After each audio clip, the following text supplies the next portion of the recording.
right, it is time for Veterans News, and we have a full hour of Veterans News today. So if you have a question about any of the things that you hear on the show, we're inviting you to call. Maybe you have a question about something regarding your health, because today Dr. Jose Torres and Dr. Howard Eskelson are both in the studio from the VA clinic here in Ocala. So before we switch over to the doctors, let me just tell you the phone number. It is 352-622-9622. And good morning, doctors. How are you? Good morning. Good morning, Larry. Good to see both of you. You wore your coat today? Yes, it's cold outside. It was cold outside, yeah. I told some friends who were visiting, I think today's the last day of winter for us. Where are they visiting from? They're from Washington, D.C. area. He and his wife were actually the sponsors for us when I arrived at Fort Sill when I was in the Army. Oh, really? So we've kept up our friendship for going on 35 going on 40 years now. That's nice. That's nice. It's fun. Yeah. So I know you have some special topics today. What are the topics? You have Camp Lejeune? We're going to talk about Camp Lejeune today. Okay. Veterans have been asking to our providers about Camp Lejeune compensation, so we're going to cover the topic. We're not experts in compensation and pension, but at least we can let the veterans know and the people that is listening today what is Camp Lejeune, what happened there, and what the VA is entitled to and what they can look into and medical conditions related to it. So the thing is, and I don't know much about it either. It was the water. The water was contaminated. Yeah. It turns out that Camp Lejeune, there were several wells that were contaminated by various sources. One of the sources was a dry cleaner adjacent to the camp that was dumping dry cleaning solvents, including trichloroethylene and what they call perchloroethylene, into the water, which are known carcinogens. At this point, I don't think they were at the time, but it has evolved. Also, there was some dumping by the military on various areas too that affected wells. There was at least 2 wells that were quite contaminated with perchloroethylene, particularly, and some of the chemical concentrations were up from anywhere from 240 to 3,400 times the level permitted by safety standards at this time of those chemicals. Do you know how far back that was? That was from about 1950. The actual time of the dumping, I don't know the exact dates. 1950? From 1953 through about 1987 is when the people were exposed. Wow. And so people who were at Camp Lejeune, including the family members, for more than a month, may be eligible for some compensation if they suffered certain illnesses, which we'll go over here in a little bit. All right, excellent. Did you want me to play the video? You can. Okay. So Dr. Torres gave me a website address to a video on YouTube. And we will listen to the audio from that right now. Here it is. Veterans stationed at Camp Lejeune, North Carolina, between August 1st, 1953, and December 31st, 1987, may have been significantly impacted by contaminants in the drinking water. The Department of Veteran Affairs has made 2 types of benefits available for honorably discharged veterans and, in some cases, family members who were located at base housing at Camp Lejeune for at least 30 days during this time frame. The first benefit provides health care or health care cost reimbursement for veterans and family members for 15 illnesses or conditions that may have been attributed to their service at Camp Lejeune. Family members who lived at Camp Lejeune during this period may also be eligible for reimbursement of out-of-pocket medical expenses for the covered conditions. The second benefit available is a disability compensation, which covers 8 presumptive conditions. These benefits apply to active duty, reserve, and guard members stationed at Camp Lejeune during the qualifying period. Taking care of veterans and their families is VA's top priority. It is our mission to make sure you receive the high-quality care and benefits you have earned and deserve. If you served in Camp Lejeune during this time frame and would like more information, please visit the website on the screen. Thank you. All right, thank you. Jim, one of the conditions I was watching the video, and he didn't name all the conditions. No, we're going to talk about them today. All right, can I mention one of them? Absolutely. It was leukemia. Yes. I was always under the impression that all cancers were hard to identify, that something specifically caused it.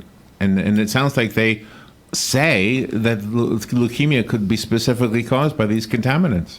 Yeah, it's a very difficult thing to say because particularly the leukemia that brought the case to the forefront was leukemia in a young child of a person who had been a drill sergeant there, but he'd been stationed there for like 15 years. Oh my gosh. So there was a prolonged exposure both for him and his family. Actually, I had some data on that. The incidence of the leukemia is like 3.4 per 100,000. And so it's hard to tell. You have to have a lot of people to study before you get enough cases to know is the cause due to this or something else. But there is evidence to cause presumptive evidence where it probably could be a cause of that. Wow, that is so sad. It's very, very sad. And his daughter went through treatments and then finally succumbed to the disease. Oh my And gosh. he was a driving force in this. And there was quite a bit of inertia, for lack of a better term, towards really doing anything about it. I think anybody that's been in service or worked with large bureaucracies realize there's a bureaucracy inertia and they've got other things they're worried about. And as time develops, you realize, ooh, we really should have been paying more attention to this. That is crazy. Wow. Yeah. So is it possible that, they cleaned up the wells, I'm assuming, since They've 1987? closed those off and using different sources now, and they're okay. monitoring it very closely. Okay.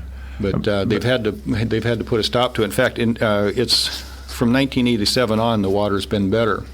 The other thing is difficult. It's hard to prove cause and effect on something like that when there's multiple things involved, because to do what would need to be done, you'd need to have a population group that's very, very large. You have to take very many years. And by the time you figure it out, it's too late to help anybody. Right. So right. if there's reasonable cause, particularly like with the leukemia in adults and in Okay. children, that it could be a significant contributing factor, that's considered presumptive evidence, and we're going to take care of this. All right. Which Well, I think is the right thing to do. Thank you guys for doing this. What I will tell the listeners that if you know anybody that was in Camp Lejeune, we will make a video of this as we do every week when we do the show, and then we'll put this up on YouTube also. So it's easy to find. Just go to the WOCA channel, and then they can share it. Who knows? Somebody might benefit from this. I'm hoping. We have recently we've been receiving, like I said at the beginning of the show, that our providers are receiving questions from veterans and family members contacting the clinic or during the visit about Camp Lejeune, and that's why we brought the topic today, just to give the veterans and the audience an update about Camp Lejeune and what happened there, and also the areas that are covered according to the map. That it's Camp Lejeune disability benefit coverage area that involve several areas on the Camp Lejeune. Okay, and the people who were there would recognize those names, the names of those areas, or numbers, however they're identified. Yeah, it's by its names.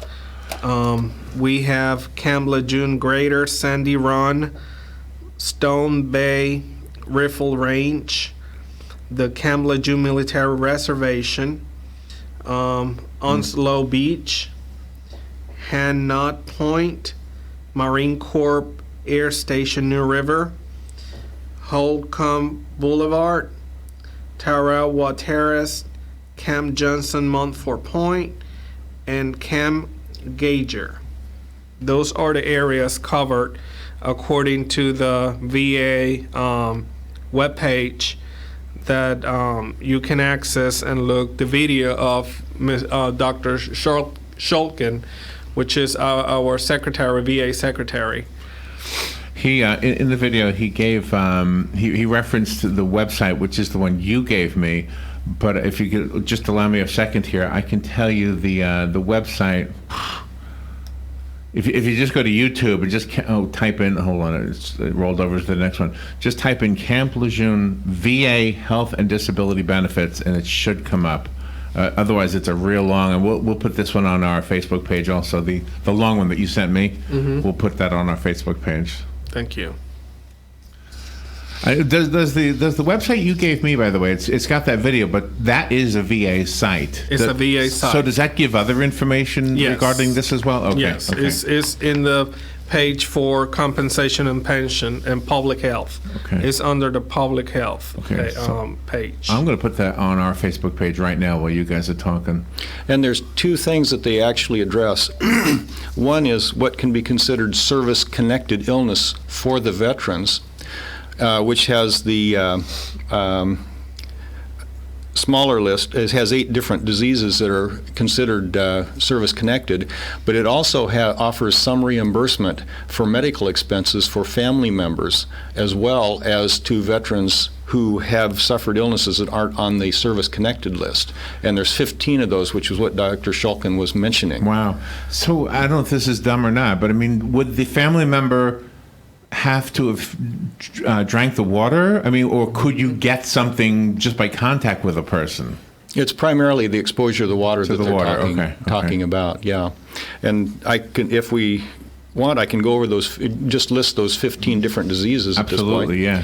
Esophageal cancer, lung cancer, breast cancer, bladder cancer, kidney cancer, leukemia, multiple myeloma, myelodysplastic syndromes, kidney toxicity, hepatic steatosis, that we call that fatty liver syndrome, infertility in females or miscarriage, scleroderma, neurobehavioral effects, and non-Hodgkin's lymphoma. Wow. And those are the diseases that are eligible for possible reimbursement if you've suffered those and have received treatment.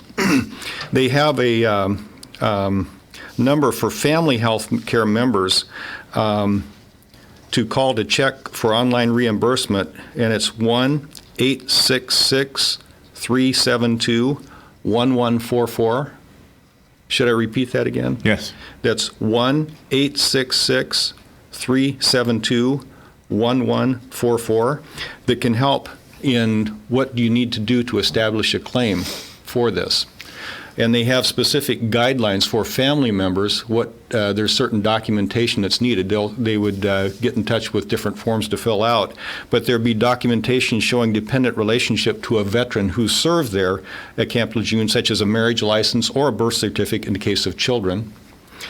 Need documentation that you lived on the base for 30 days or more between August 1, 1953 and December 31, 1987, and copies such as copies of orders or base housing records. And also you'd need documentation you paid health care expenses for those covered conditions. So let's just say that you got leukemia and you were treated outside the VA for that. You'd need documentation that you had the disease and it had been covered. And then there's a limit that's actually put on this by the law that was passed, that if you lived in Camp Lejeune between 1957 and 1987, you can be reimbursed for care that you received after August 6, 2012, which is curious, but that's the way of the law. Yeah. Or if you lived in Camp Lejeune between 1953 and 1956, you can be reimbursed for treatment that was treated after December 16 of 2014. So there's only certain times that they actually reimburse for. And what was it again? It leached into the wells? Were they not intentional? Water was just dumped on the surface. I mean, contaminants were dumped on the surface, and they just percolated down through the soils into the water table, and then just dispersed out throughout the water table. Gotcha. Okay. Let's take a little break, and we'll be right back. Before we go to the break, let me mention our sponsors. We have a couple of good sponsors. Bob Wine's Community Gardens and Nursery is bringing you Veterans News this morning. They are at 2610 Southeast 38th Street here in Ocala. You know, when it comes to landscaping, Bob Wines has what you need. Everything from small plants to large trees, mulch, fertilizer, and much more. Bob Wines will even deliver, plant, and guarantee their trees. Bob Wines Community Gardens and Nursery has been keeping you blooming since 1952. Their phone number is 629-5766, and Bob Wines offers a 10% discount to veterans, so keep that in mind. Make sure you mention that you're a veteran. And Veterans News is also brought to you by Hires Baxley Funeral Services in Highland Memorial Park. Hires Baxley has had generations of families honor them with their trust and confidence. They believe it's because for the last 128 years, their team of caring professionals have established a reputation of serving families with excellence and compassion. Hires Baxley currently partners with the Boy Scouts of America Troop Number 72 to properly dispose of decommissioned American flags. They are also a drop-off location for the program called Cell Phones for Soldiers, helping to provide minutes that matter and helping heroes home. Hires Baxley is located at 910 East Silver Springs Boulevard here in Ocala, or you can call them with questions at 352-629-7171, and you can get more information by going to their website, which is hires-baxley.com, hires-baxley.com. And a couple real quick announcements. The Vietnam Traveling Memorial Wall will be in Marion County May 25th through the 28th, so mark that down on your calendar. It will be at the Veterans Memorial Park, correct? At 2601 East Fort King Street. And then also the Quarterly Memorial, also at the Veterans Park, is scheduled for April 14th at 10 a.m. That's a Saturday, of course. And if you don't know what that is, all veterans who have passed away in Marion County for the last 3 months are remembered and memorialized, and their names are mentioned. It's a really touching ceremony. If you've never been, I would invite you to go there and say thank you to those veterans who show up to honor their fallen and, of course, the fallen themselves. We'll take a little break. Be right back. You're listening to The Source, WOCA Ocala. St. Patrick's Day is the 17th, and Honey Baked Ham and Cafe has a special treat for all you lads and lassies. 'Tis typical Irish meal of corned beef, cabbage, and Irish potatoes from 11 till 2, Thursday and Friday, while supplies last. Honey Baked Ham, 2709 Southwest 27th Avenue in Ocala, just behind Best Buy. And while you're there, be sure to order your ham, turkey, or complete Easter feast. Whether for a small gathering or a large get-together, Honey Baked Ham and Cafe is your Easter dinner experts. Come on in or call 861-0011 to order. Now is the time to get that yard in shape for spring, and that means it's time to go see Bob Wine's Camellia Gardens in Ocala. This place is absolutely crammed full of fabulous deals for your yard or garden, starting with a huge selection of Gerber daisies. More colors than you've ever seen, now only $2.99. And camellias, Bob's got them. Many are budded and blooming right now. Prices starting at just $9.99 for Bob's own brand, Heirloom Camellias. Spring veggies, all you can imagine, still just $3.49 for the jumbo 4-pack. And Bob's famous dogwood azaleas are flying out the door for just $2.99. Visit their new and redone greenhouse for more bargains at 20% off. Special spring hours, daily till 4:30, Saturdays till 3. Bob Wine's Camellia Gardens, Southeast 38th Street, Ocala. Homegrown, locally owned, same location since 1952. Hi, I'm Russ Moore with Pike Mill. Our relationship with WOCA started in 2009.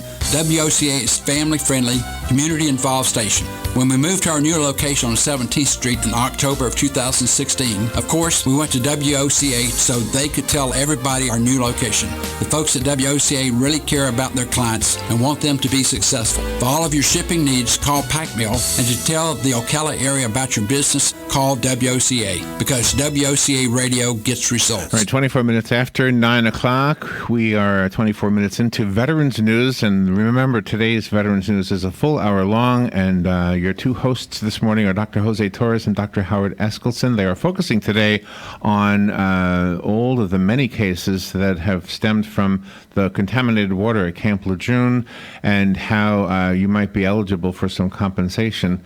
Dr. Eskelson, do you mind if I read your poem? Sure. Dr. Eskelson handed me a poem, and this is for kind of a memorialized way of expressing your thoughts on the 17 people who died at Parkland at the high school. That's correct. Correct? Do you want to read it? Do you want me to read it? Maybe you should read it. Okay. I'm too emotionally attached. Are you? Do you know somebody? No, from the but school? I used to work emergency room. I've seen enough carnage that I really... All right, so you titled it 17, and I will do my best not to mess it up. Unblinking eyes, wet with another's tears, gaze blankly upward, seeing forever nothing. How could all who had been entrusted with our children's lives have missed the clues that might have made the difference? Condolences and promises do not mend the broken heart or soothe the ear that aches for the sound of voices now silenced. Who shall ever restore confidences now shattered, or find forgiveness when there is no closure? And there is no forgetting, no forgetting. Beautiful. Thank you. Beautiful. The phone lines are open if you'd like to call. The number is 622-9622. If you're out of the area, it's 352. And for those listening on the podcast, you could be anywhere in the world. Where would they call for the VA clinic to get a hold of you guys? 352-369-3320. Okay. Let me turn it back to you. So we were going to cover some of the other diseases, or? Yes, on the list of the 15, there's 8 diseases that are now considered service-connected. So veterans who have suffered these diseases can apply for service connection. These include adult leukemia, aplastic anemia or myelodysplastic syndromes, and we'll go over some of these so you kind of understand what these crazy-sounding words mean. Yeah. Bladder cancer, kidney cancer, liver cancer, multiple myeloma, non-Hodgkin's lymphoma, and even actually Parkinson's disease. So those are the 8 diseases that are now presumptive for service connection in veterans who serve there during the eligibility period. And I'm not a doctor, but we do lots of interviews, and Parkinson's is another one that I was led to believe that we don't really know what causes it. And many of these are multifactorial. In other words, we can't sit back and say, oh, this caused it, but we know that there's an increased risk with exposure to certain toxins for this. There's also multiple risk factors that could contribute. One example, and it's not actually on here, but one example is lung cancer in the occupational setting. If you have a person who's exposed to asbestos, they have roughly a 5 times risk of developing lung cancer from the general population.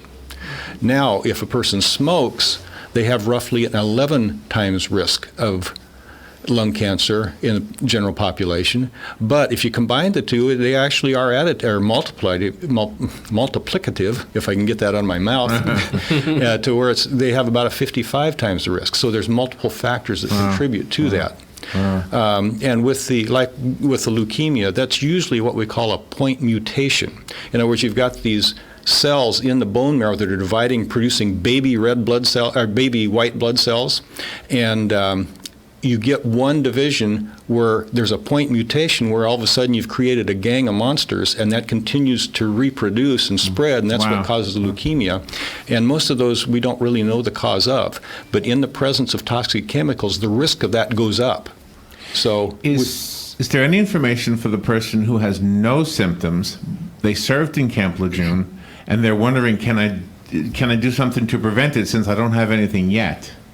Is there, I mean, it's been a long time, 31 years by now, yeah. Well, there are multiple factors. In other words, with the liver cancer, other things that are related to that include hepatitis, alcohol, and some other types of things that can contribute to that. And if we minimize the other risk factors, at least it's like if you don't smoke but you have the asbestos, you drop from 55 times the risk at least down to 5 times the risk. I mean, that might not be as much comfort as a person I would really like, but at the same token, it's a reduction in the risk. So with the healthy lifestyle may minimize the chances on that. Also, when we do the examinations, during examination, there are several blood tests that would be related. They're not actually cancer screens, but if you were to have some of these diseases, it may show up in blood tests, such as abnormal liver function tests for liver cancer. Blood in the urine could be a clue that there might be a bladder tumor that we've got to be concerned about. The blood counts would give us some clues if there were leukemias or some of these so-called myelodysplastic disorders where the bone marrow just says, I quit, and doesn't produce the blood cells like it should anymore. So some of those would show up on the examinations. Dr. Torres, do you have a lot of people showing up at the clinic that served in Camp Lejeune? Do you have a lot of them? Yes. Yeah, really. Yes. And is this message making its way to them, or are they surprised when you tell them this might be caused by that? Well, everything was brought to our attention because there's certain blogs outside in the media that are now under the discussion about Lejeune, and then this issue was brought to public again last year by Secretary Shulkin and the VA reviewing all the medical conditions that could be related to the water exposure in Lejeune. So now, after reviewing those presumptive service-connected medical conditions, the physicians in primary care, we need to address the patient's request just by routine lab workup, and some other are more specific depending on signs and symptoms of the different medical conditions listed in the presumptive service connection medical issues. There probably are a lot of veterans who don't go to the VA. They go to other hospitals, for example. Do the doctors in the other hospitals know this information so that when do they know to ask the question, are you a veteran? Did you serve in Camp Lejeune, etc.? Well, mostly outside providers, they're not related with this type of service-connected issues. It's mostly like VA providers and compensation and pension doctors. But I'm thinking about the patient, though, who doesn't go to the VA. The patient that doesn't go to the VA, they can access their closest veteran service office, which we have several contacts. One in the Villages. The Villages has a veteran service officer that he works there, and we have him twice a month on a Friday. It's every other Friday. And if the veterans or the family members, they can verify, call in the clinic to the number that I gave before, 352-369-3320, and verify with the clerk when the service officer is gonna be available. Usually he is at the office all day, and he addresses all the type of claims in regards any service connected conditions. Really? Is there anything, I hate to ask this question, but is there anything for the widow of somebody who may have died from some of these? Is there any compensation for that person or the widower? Well, the service connected officer will provide that. Oh, that would be detail. something. The information on Okay, that, okay. We're at the bottom of the hour. Let's take the bottom of the hour break. Remember, this is a full hour, so we got a half hour left. If you want to call in, please do so, 352-622-9622. And if you know somebody who served in Camp Lejeune, please share the video that we're making right now. It'll be available on the WOCA Facebook page and the WOCA YouTube channel by 2 o'clock this afternoon. We'll be right back.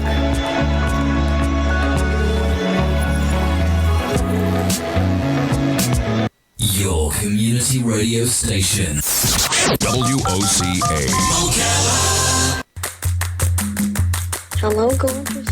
Hi, this is Becky at Hello Gorgeous Salon.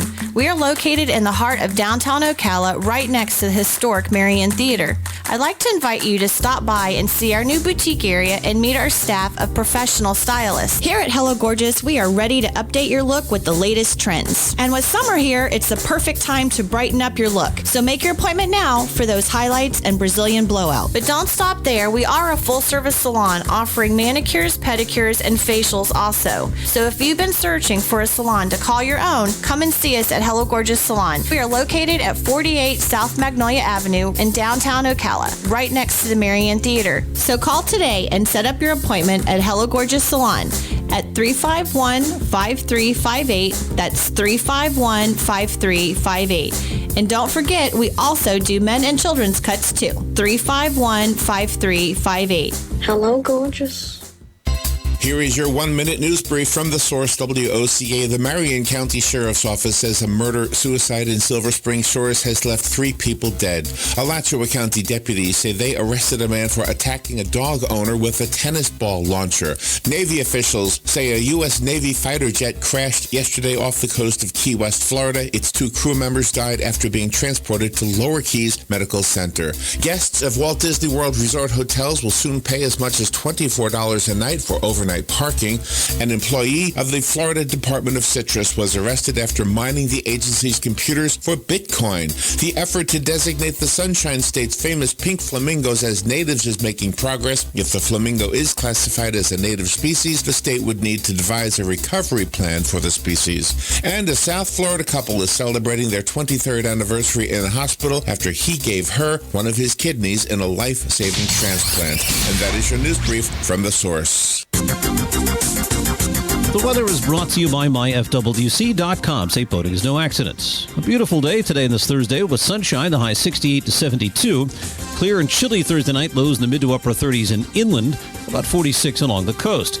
Nice on Friday with sunshine, the high 72 at the coast, 78 inland. Saturday, sunshine, some clouds, and warmer, high 80 to 84. From the Florida Weather Center, I'm meteorologist Joe Lundberg. The very best in quality is Captain T's Upholstery. Is that couch cushion sinking lower every time you sit in it? Does your boat look better with the cover on? Has your car's interior seen its better days? Stop using a towel to cover up those rips in the golf cart. Isn't it about time you had it restored to better than new with a custom upholstery from Captain T? Captain T's Upholstery has been right here in Ocala for nearly 20 years, so they know how to make your ride one of a kind. Whether you want to take that classic ride back to a factory look or put your favorite sports team front and center, Captain T's Upholstery is who to call. 352-369-1810. That's 352-369-1810. Or stop by their location, 5030 South Pine Avenue in Ocala, just past the drive-in. And of course, don't forget to visit them on the web, CaptainTUpholstery.com. The very best in quality is Captain T's Upholstery. All right, let's return now to Veterans News in the studio. To answer questions about medical issues, I don't know if you guys want to veer from the subject, but if somebody calls with a question not related to Camp Lejeune, you can address it, right? Happy to. Okay, so let's go back to you guys. Thank you for waiting through the break. Yes, sir. So, it's important that the veterans that are interested in do a claim or start a claim, there is a VA form, which is the VA Form 21-526EZ. I'm going to repeat that again. VA Form 21-526EZ. And is a compensation and pension form, and you just go through the form and fill the information. Also, that I forgot to mention earlier, the county, Marion County, has also a veteran service office that we refer veterans as well for information, and they help our clinic tremendously with patient, complaints and claims and certain issues that are their interest in a file. Besides the veteran service officer, which is come to the clinic twice a month and is located at the villages. So we have the information for Marion County Veteran Service Office with the phone number, and it's a brochure that they can go as close to the clinic, and is at the corner of the Veterans Memorial Park. Okay. And if somebody knows another veteran that's not signed up with the VA but has had any of the problems that we're talking about, do have them contact us so we can get in the system. Exactly. Yeah. That's really, really important. I know. I don't know why a veteran doesn't go to the VA, but I know some of them choose to go elsewhere. I don't know. Shands, I hear a lot. And and there's a lot of people that were like we served in peacetime. There was no combat-related thing. We weren't even really deployed other than for a month at Fort Chaffee, Arkansas for a humanitarian sort of thing. They don't really feel like we're veterans. I mean, when I signed on with the VA, said, "Well, you're a veteran." I said, "Well, I guess I am." But I always thought of my uncle who invaded New Guinea in World War II in 1943. That to me was a veteran. But anybody that's been in the service and has served our country is a veteran, and they're eligible for these services. So don't say I'm not going to be signing up, take it away from somebody that needs it. Exactly. And as a non-veteran, I truly think you are a veteran if you served. And I feel like this: you made a decision to give everything you have in case if it was needed. You made that decision. That was a tough decision. So we owe it to you to. I was always happy that I didn't get deployed any. I'm sure you were. And the TV program MASH. You had the MASH unit there. The MOS I'd have been in would have been the center by the front lines that would have been sending the triage patients to the MASH units. That's where I would have been if we'd have had a blow up. Is that right? Yeah. Oh, wow. Oh, my gosh. Can you imagine what they say? Just in an emergency room, you've both worked in emergency rooms. That is just unbelievable what you have to see on a daily basis and still have a life of your own. Yeah, and sometimes it does affect you for a while. I'm sure it does. I even wrote a story once called The Haunting about after a real difficult night in the emergency room, I had a nightmare later on trying to sleep remembering. Did you really? Yeah. It was an interesting story. Can I tell you a quick story? I was working for the state, working for the Juvenile Detention Center, and at this point in my life, this was a long time ago, at this point in my life, I was also an aspiring musician, wanting to be the guy who made records, etc. And I was doing small-time stuff like that. And there was a kid at the detention center that needed to go to the hospital in the middle of the night. And, of course, when you bring somebody to the hospital that's incarcerated, you have to be with them. So I stood there in the emergency room for a long time, and I watched guys like yourselves running around, saving lives. I saw people and it was so unbelievably busy, so hectic. And I'm thinking, this happens every night. All of a sudden, I'm thinking what I do for a living, my choice of music, is nothing compared to what you do. It is so small compared to the contribution that doctors and health providers give. Well, I would mildly disagree with that. Because music, you've got the realities of what we have to deal with healthcare, but music, letting the imagination go free, that is very, very important to our human existence. I actually have a ukulele that I keep in my office. I bet you do. Yeah. And every once in a while, some patient will say, "Oh, do you play it?" So I'll pick it down and play a little bit. And a lot of times they say, that did more good than anything else you did, Doc. Yeah. No, it didn't. I don't think so. But their spirit, anyway. So the follow-up story to mine is that after things calmed down, I could hear the doctors and nurses talking at the nurses' station, and they were talking about Jackson Browne's newest album. And I thought, well, maybe there is a place for a musician. You escape to your happy thoughts, and music is a happy thought for just about everybody. And it's international, it's interclass, everybody relates to music. You guys want to take a phone call? Absolutely. I didn't mean to hijack part of your show there with my little story. Can you guys hear me? Yes? Good morning. You're on the air. Thank you for calling. You're on with Dr. Torres and Dr. Eskelson. Yes, thank you. If a person served in Camp Lejeune and was involved in that water situation during the period of time that you talked about, and later on in life got married and had offspring, could those children have suffered from any of those diseases passed from him onto the kids? That's a good question that doesn't have a solid answer. It's low likelihood. It's quite low likelihood. And at this point, the only compensation that they're talking about is for people who are actually there, including the children or the spouses of the servicemen who are actually there and exposed to water themselves. Oh, are any of those diseases possible to pass on to your kids? It's not very likely. The leukemia is one good example. Most of these are a point mutation that occurs once and is not in the germ cells that produce the blood cells only. And it's not usually transmitted genetically. Okay, thank you very much. Thanks for calling. Was there, and this is not medical in nature, was there a class action lawsuit filed? Yes. Yes, there was. Okay. There was actually several class action lawsuits filed, and that's part of what got the impetus of getting that rolling, because there is so much inertia Okay, Camp Lejeune, what's the job? It's to produce fighters. Right. Okay, that's what it's there for. Okay, well, we've got a water problem. Oh, big deal. We got other things to worry about. Oh, oops. And that goes, things like that happen. Whenever you've got a large bureaucracy, things like that happen, sadly. And once in a while, like what's happened here, it turns out that it could have tragic consequences. Does this set precedents legally? Do the people in Flint, Michigan, for example, have a stronger case now because of this?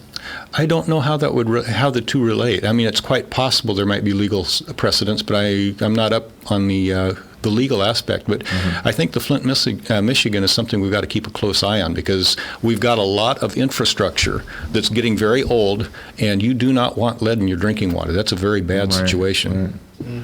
So it's two different contaminants completely. Yeah, that's basically lead is what they were getting there, and that's got well-known properties for a long time. With the contaminants that they had at Camp Lejeune that they could identify were the trichloroethylene, perchloroethylene, or it's also known as tetrachloroethylene, benzene, which is a known carcinogen for various things, and also very sweet-smelling, too. I majored in organic chemistry. And also vinyl chloride. So does somebody working at a dry cleaner have the same problems? Does anybody remember carbon tetrachloride? Yeah, that was a dry cleaning solvent. Very toxic, and that's been taken off the market. Oh, okay. Same thing with vinyl, with the trichloroethylene. They put very stringent restrictions on that, and they keep trying to find stuff that's less and less toxic to do the same work.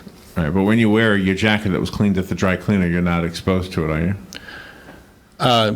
The exposure would be minimal. And you have to ingest it. It couldn't be on your skin. Well, no. Some of the stuff can be exposed through the skin.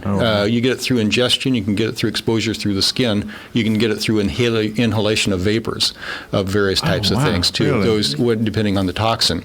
However, with the toxins that we're talking about at Camp Lejeune, you're talking about parts per billion. 50 or 100 parts per billion. So that's not enough that it's going to be vapor that you're going to breathe that in, like in the Camp Lejeune situation.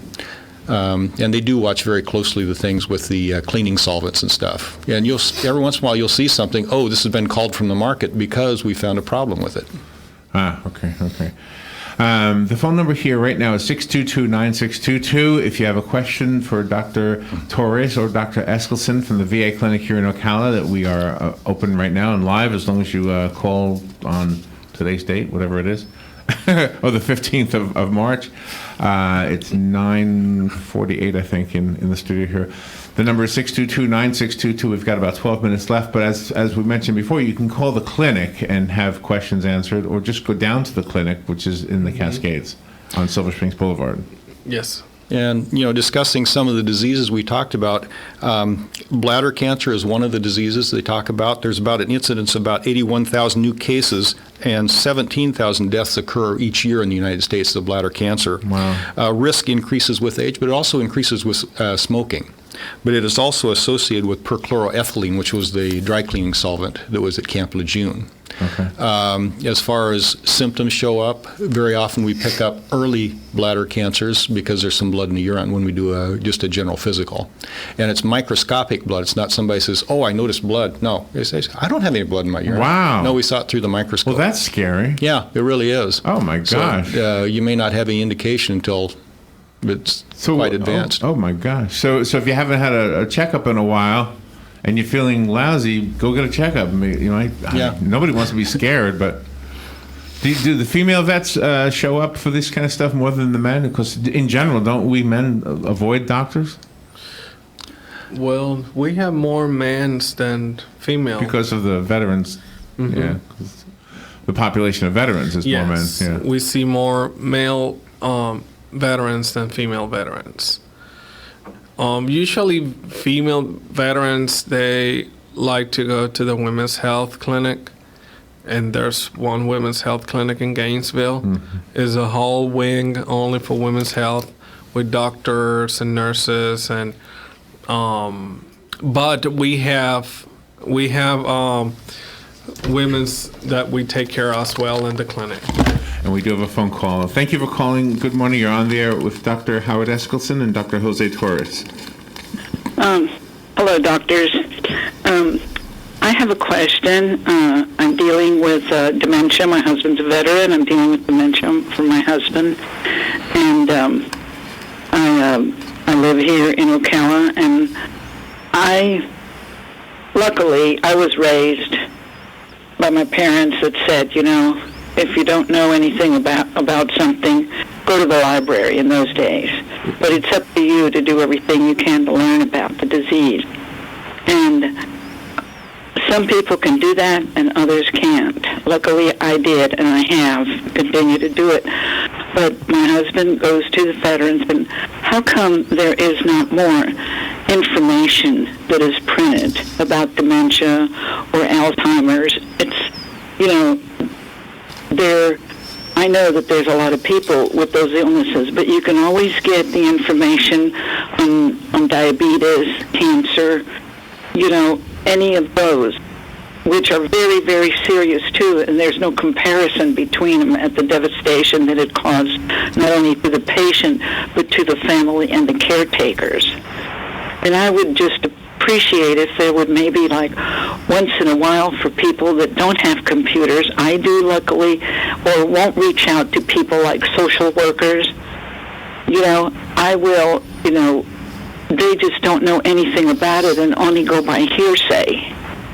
And why isn't there more information printed?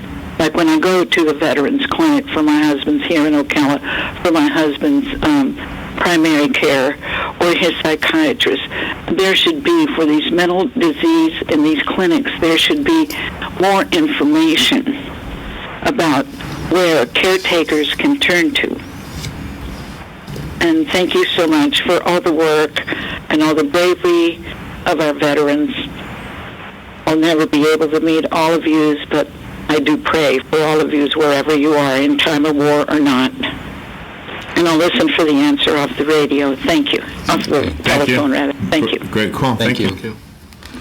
Yeah, I didn't realize there wasn't enough information on dementia. Well, we will take the recommendation of her, and we will take care of getting more information from our VA SharePoint. And if there is more information to be available for the patients, we will make that. We will make copies and have that information available in primary care and mental health areas, so the family members, caretakers, and the patients receive the information they need to understand different medical conditions.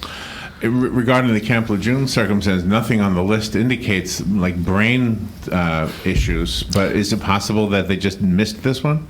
Well, there's a couple things too. On the presumptive for illness related for family members and stuff, they do talk about neurobehavioral effects. Maybe and memory loss could be a part of that. Other behavioral effects could be a part of that. Secondly, Parkinson's is listed, and Parkinson's is a significant cause of dementia. Alzheimer's, of course, leads the list, but Parkinson's, a significant percentage of people with Parkinson's do eventually get memory loss with that, unfortunately. Wow. Yeah. And the other thing is on there is they, written in there, I'm reading this now, it says, presently these conditions are the only ones for which there is sufficient scientific and medical evidence to support the creation of presumptions. However, VA will continue to review relevant information as it becomes available. Research is continuing. And the frustrating thing is it takes time to do the researches, plus you have to have a very large number of participants to make the results significant. And so it's very slow, which is frustrating because you have people that need the answers now. Yeah, and the numbers, although they're large, they're not maybe large enough. Is that fair to say? Yeah, for instance, we were talking about the leukemia, and leukemia is close to my heart because I have a daughter who survived leukemia. And we went through quite a bit with her. It's been 22 years ago.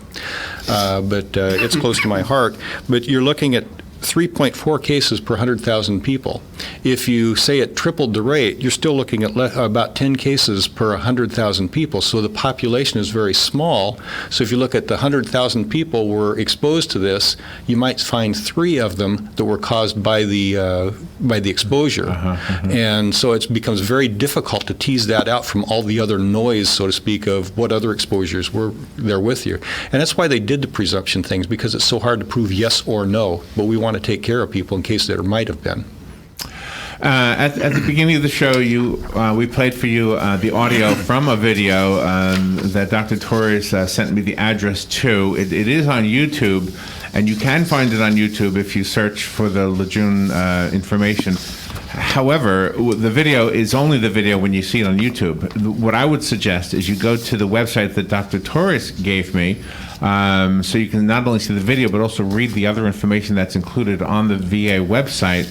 And I did put the link to that already on the WOCA Facebook page, and we'll make sure we put it up there, because those things, they disappear after a while. No, they don't disappear, but they drop, they get lower and lower or whatever. So, and again, if you could share that or share the video that we're making right now with somebody who you know may have been affected by the water at Camp Lejeune, that would be awesome. Now, one thing I would mention, too, with the Parkinson's, we're talking about that and the memory loss. There's actually some things that can reduce the risks of that. And this is stuff that we came up from a database called Up to Date, which is I've paid good money for that for about the last 10 to 15 years to get the information, because they review the latest research and things that may reduce the risk of Parkinson. One is caffeine in a moderate amount. Number two is exercise, which is also associated with the reduced risk of take a walk and drink memory coffee. Loss. There you go. Ibuprofen is strange. People on ibuprofen seem to have a little lower, which I'm skeptical about whether that's really true. Okay. And actually, the statin medications, you hear good and bad about the statins, but the overall research is overwhelmingly that people have better life expectancy and does reduce some of the problems as far as memory loss is a possibility. There's other studies, well, it causes this and that, but the bulk of the studies suggest it might reduce it. Oh, really? Now, the one thing I don't believe is they said smokers might have a slightly lower risk of Parkinson. Well, maybe it's just because they die younger. Smoke a cup of coffee, have a cigarette, and go for a walk. Tell your doctor to take a hike, I guess. No, just kidding. But so when you say the statins, aren't statins typically used to lower cholesterol? Yeah. Yes. And it's funny because, or strange, because it started out, we want to get our cholesterol to a certain target level. We get to there, we're good. Well, what do you do with the people that are already at that target level? Why bother? Well, in some of the studies that were done, that people who had target already but were on the statins still had longer life expectancy than people who weren't. Is that right? Yeah. Do statins occur naturally? Are they like in carrots or something? Well, statins, red yeast rice, it's a ferment into a kind of a low-grade statin type of thing. Yeah, I remember hearing that one, yeah. Yeah. But you can lower it too much, right? Can't you lower your cholesterol too much? I don't know. That's a good question. I've wondered about that many times, because I've seen people with their LDL, their bad cholesterol down in the 10 or 20s, which is really, really low. And cholesterol is the building block for many of our hormones in the body. Yes. Do you know what's strange? Robert and I pretty much eat the same thing. Mm-hmm. And when we go donate blood, they give us a cholesterol readings. And hers is always higher than mine. And I actually eat worse than her. That's because you picked the right parents.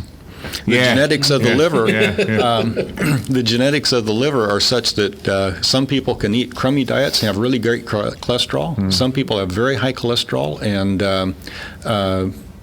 but they do everything they possibly can to keep it low, but it's still high, and that's partly because of the genetics of how the liver processes fats and cholesterol. Mm-hmm.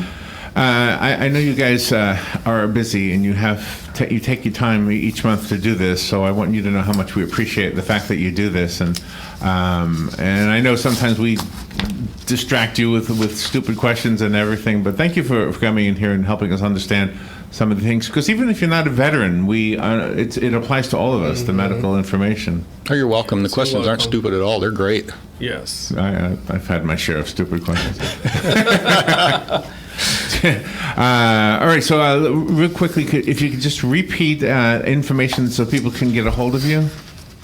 The clinic number is 352-369-3320, and we are located at Silver Springs Boulevard, 1515 Silver Springs Boulevard, Suite 226.